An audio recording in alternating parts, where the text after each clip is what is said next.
By the time dessert arrived that night, I had already sent the email. My family was still laughing. They had absolutely no idea. But let me take you back to the beginning of that evening, because the way it started is the reason it ended the way it did. I arrived at my parents' house straight from the warehouse. Same boots, same jacket. I hadn't changed because I stopped caring what they thought of my appearance years ago. That was probably my first mistake of the evening. They always cared about appearances.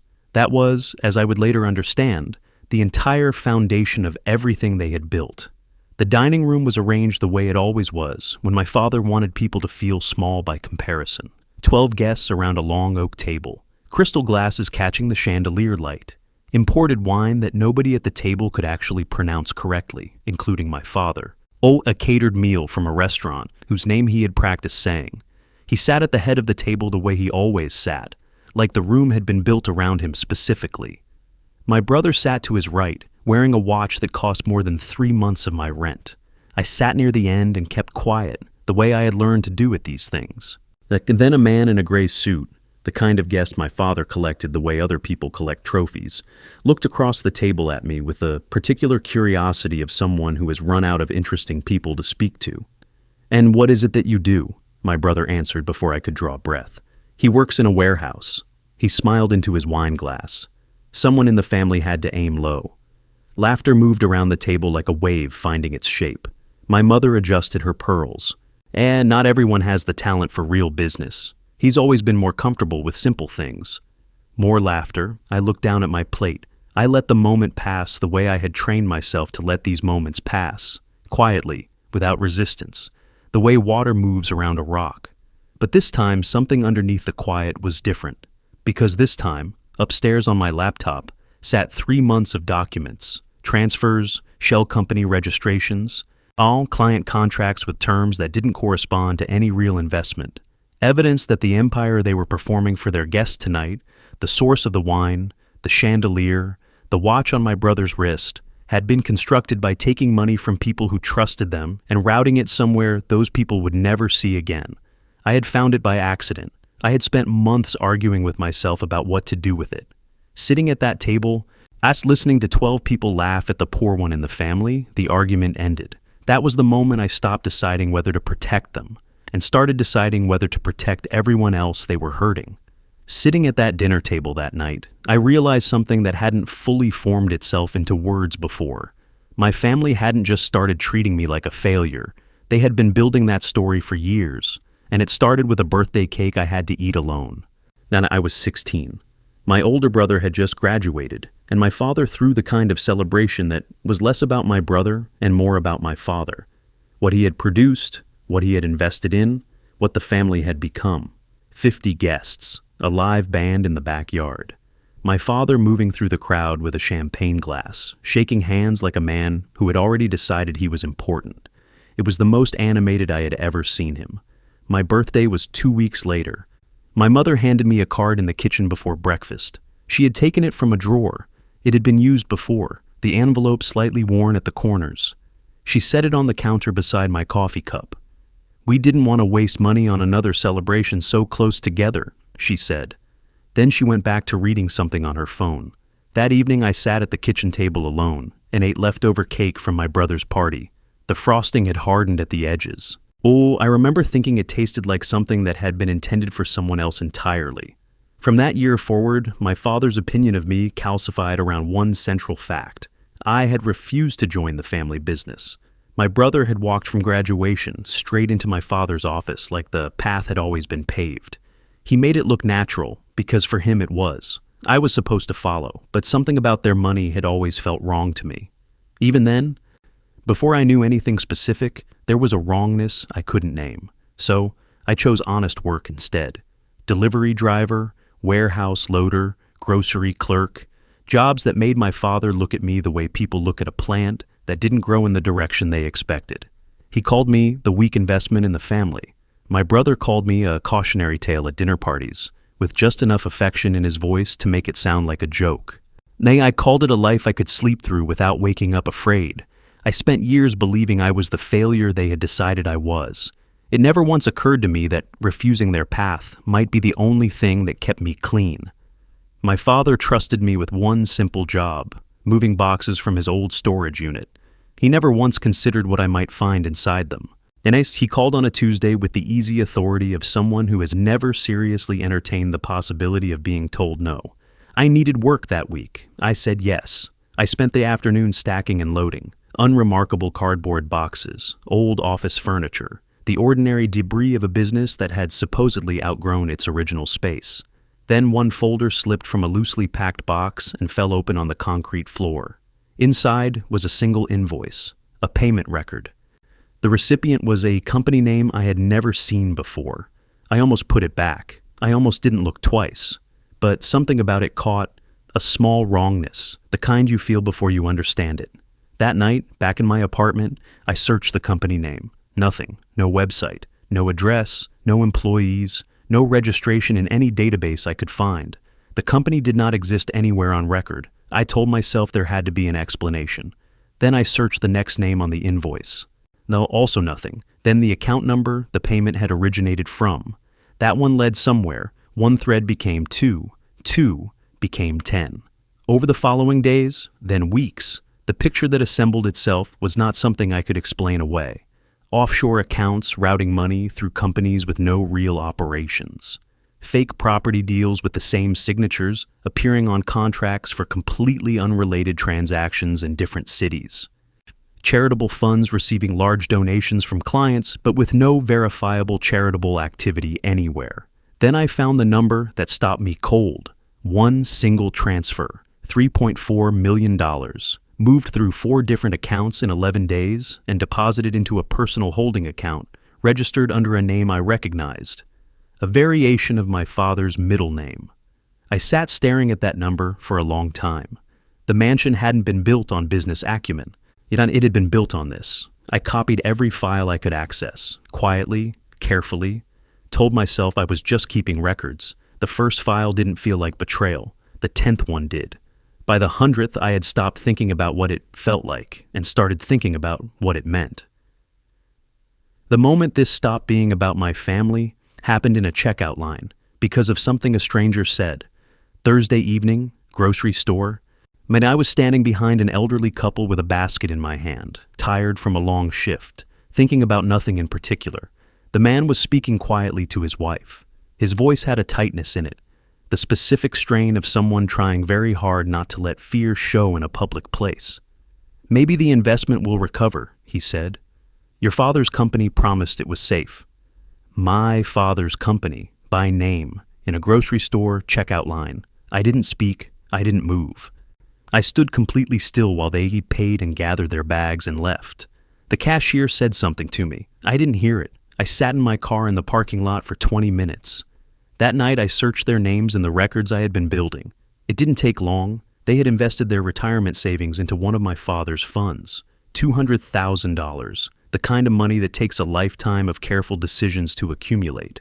The fund had no real assets behind it. The returns they had been shown on their quarterly statements were numbers on a document that had been manufactured to look like performance. The money was gone. I sat in the dark of my apartment and looked at my family's records with completely different eyes than I had used before. The marble floors, the crystal glasses, the catered dinners and imported wine, and the watch on my brother's wrist. Not symbols of success, receipts. And paid for by a man whispering to his wife in a checkout line about whether their retirement would survive. I drove home and opened every file I had saved. For the first time, I wasn't looking for proof against my family.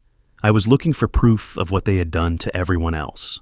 Every night I sat with evidence that could destroy my family. Every Sunday I sat across from them at dinner and said nothing. For 3 months I lived 2 completely separate lives. Yet by day I loaded freight and watched the clock. By night, I built a case with no professional training and nothing but time and a cold, focused kind of anger that had stopped feeling like anger and started feeling like purpose. Shell companies traced, financial transfers mapped, dates and amounts cross-referenced until the patterns were undeniable. Then, at 2 a.m. on a Tuesday, I opened a folder I hadn't accessed before. It was labeled simply, Clients. Inside were 73 names. I recognized some of them from other documents. The elderly couple, a retired teacher, a contractor who had invested his business savings. Ordinary people who had sat across from my father in his office, looked at his polished presentations, and trusted him with money they had spent years earning. I sat with that folder open for a long time. Then I found two things that changed the shape of everything. A document with my mother's signature, not a minor clerical role, not an oversight, her direct authorization of client fund transfers into a private account, and an email thread with my brother's name at the top, where he discussed, with the casual practicality of a man scheduling a meeting, exactly how to restructure asset records before an upcoming regulatory audit. This was not my father working alone. It was all three of them. That every Sunday I watched them pour wine and talk about expansion plans and upcoming deals and where they were thinking of traveling next. My mother asking about someone's new property. My brother describing a negotiation like a war story. My father at the head of the table, settled and untouchable. I passed the bread. I asked how the week had been. I drove home and went back to the files. One night, I caught myself thinking, what if they stop on their own? And what if this somehow corrects itself before I have to make a decision? Then I thought about the 73 names, and the question that had been sitting in the back of my mind for 3 months finally answered itself. By the end of the third month, I had everything. There was just one problem. The moment I sent it, I could never sit at that table again, even hollow as it was, even empty as every conversation had become. It was still the only family I had. The night my brother walked into my apartment unannounced, my laptop screen was still open. He hadn't called ahead, said he was in the neighborhood, which was almost certainly untrue, since my neighborhood was 20 minutes from anywhere he went voluntarily, and he had never once shown up here without a reason. I heard the knock, opened the door, and in the 2 seconds it took him to step inside, I had already calculated that I hadn't closed the laptop. His eyes went to the screen the way eyes do when something unexpected catches them. Half a second, maybe less.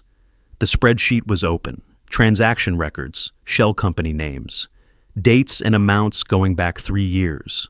I crossed the room, sat down, and closed the laptop in one motion, kept my face the same temperature it always was. Working on a budget, I said. He looked at me. 4 seconds of silence. And 4 seconds is a very long time when you are waiting to find out if everything is about to collapse. Then he laughed. Relax. You're not smart enough to understand how our business works anyway. He went to the fridge, took a drink, made a remark about my apartment being depressing, and left 10 minutes later. I sat completely still after the door closed, for a long time, because in those 10 minutes, something had shifted from theoretical to real. I had millions of dollars of first documented evidence on a laptop in an apartment with a basic lock. My family had lawyers, resources, and the practiced confidence of people who had been making problems disappear for years. If they found out before I was ready, they would not simply get angry. For the first time, I understood something with complete clarity. Staying quiet wasn't protecting anyone. It was just making me complicit. I almost didn't send it. I wrote it 5 times over 2 hours. And every version felt wrong.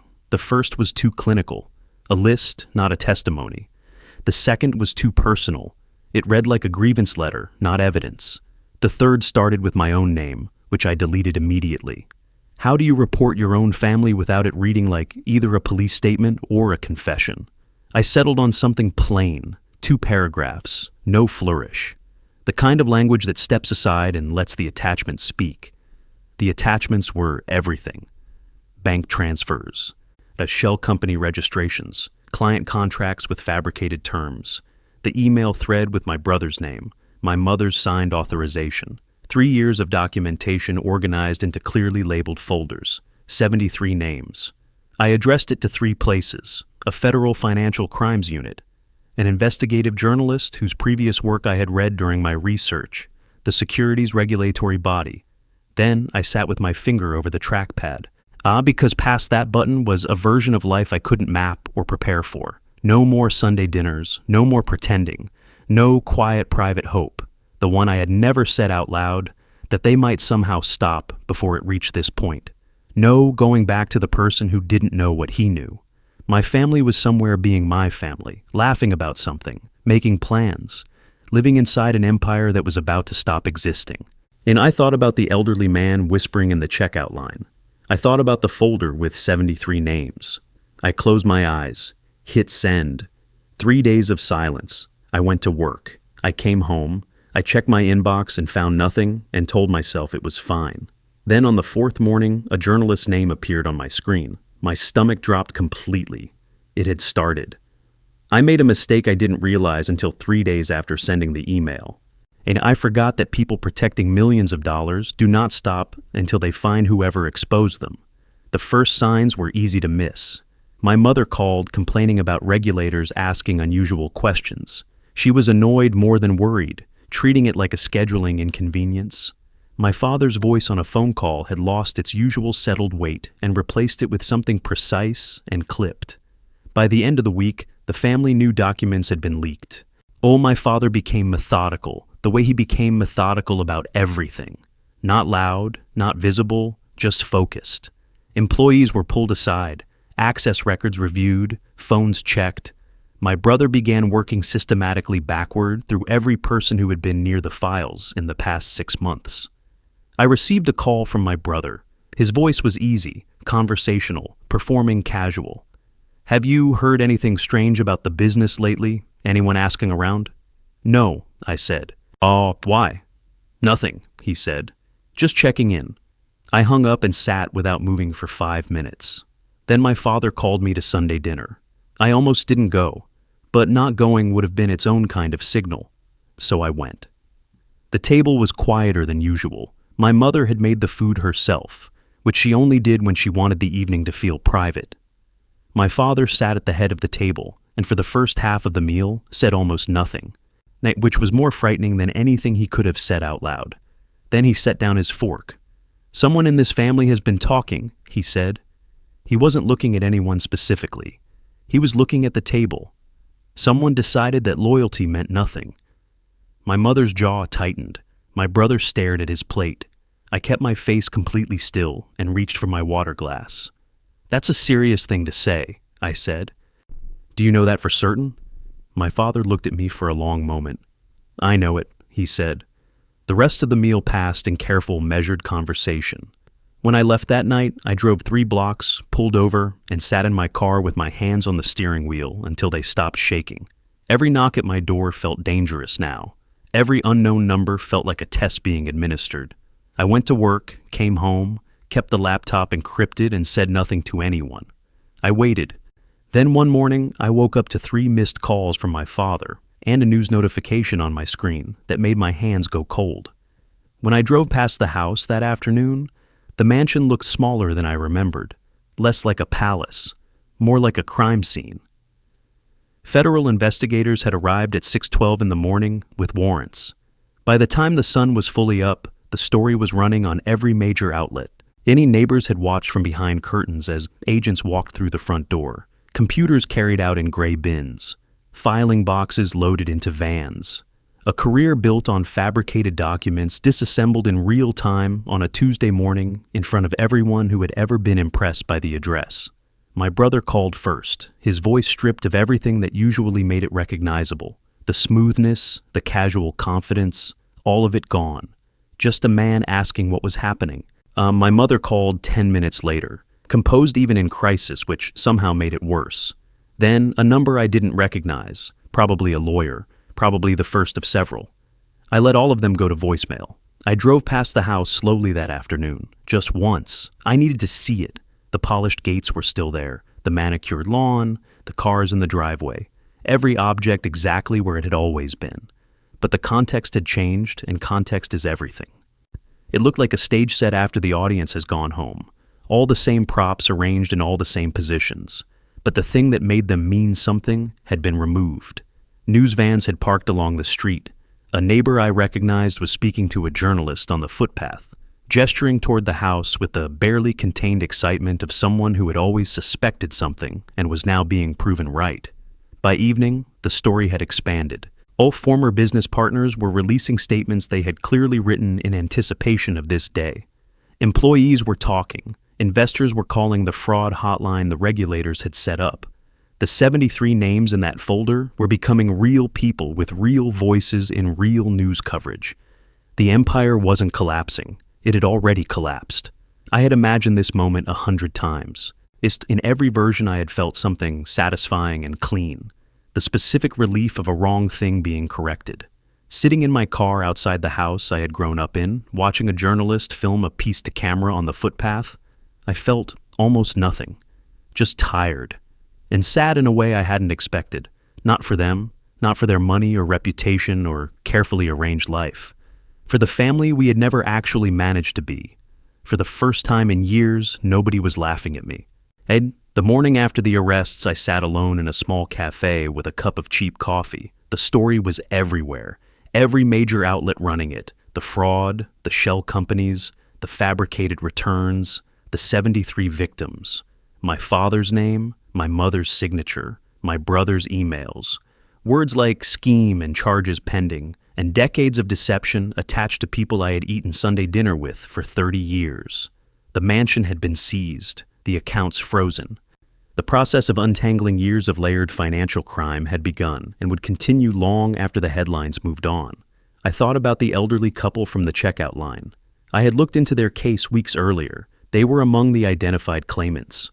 Because the investigation had moved quickly and the documentation was thorough, because someone had spent 3 months organizing it into clearly labeled folders, there was a real legal pathway for a portion of the funds to be recovered and returned. Not everything, probably not most of it, but something. And something, when you are an elderly man who has spent a lifetime building savings that were taken from you, is not nothing. I finished the coffee and walked back to work. Same route. Same job. Same small apartment that evening. From the outside, nothing about my life had changed, but I had been carrying a weight for 3 months that I hadn't fully recognized as weight until it was gone. The weight of knowing something enormous and saying nothing. Of sitting at dinner tables performing normalcy. Of closing laptops and steadying my voice and waiting. It had been set down, and the absence of it felt like the first clean breath after a very long time underwater. And people ask me sometimes if I regret it. I always take a moment before I answer, not because I'm uncertain, but because the question deserves to be heard properly before I respond to it. Then I think about a man whispering to his wife in a grocery store, trying to hold his fear together in a checkout line. And the answer becomes very simple. They built an empire on other people's money. They called it success. They called me the failure. I built nothing. And somehow, at the end of all of it, I was the only one left standing on solid ground.